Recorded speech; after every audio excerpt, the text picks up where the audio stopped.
की कथा जब हम सुने तो किन नियमों का पालन करना चाहिए?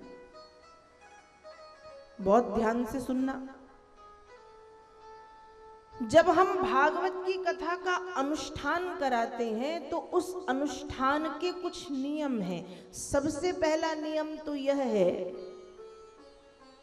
कि जब भागवत की कथा हमारे घर परिवार में हो तो 7 दिनों तक हमें सात्विकी जीवन जीना चाहिए।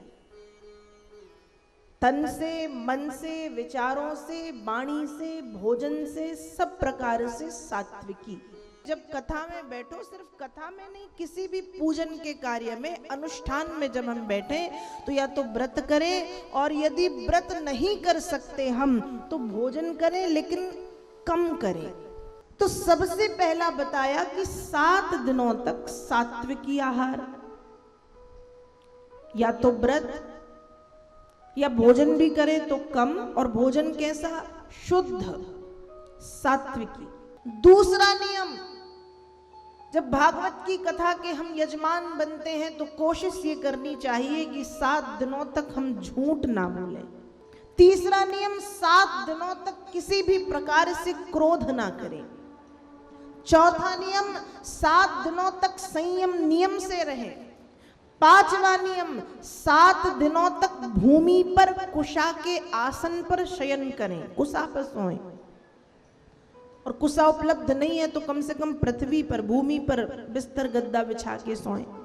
फिर एक नियम कहता है कि जब आप भागवत की कथा में यजमान बन के बैठे या श्रोता बन के भी बैठे तो कथा के पंडाल में आकर के हो सके तो ज्यादा से ज्यादा गुरु मंत्र का जाप करें।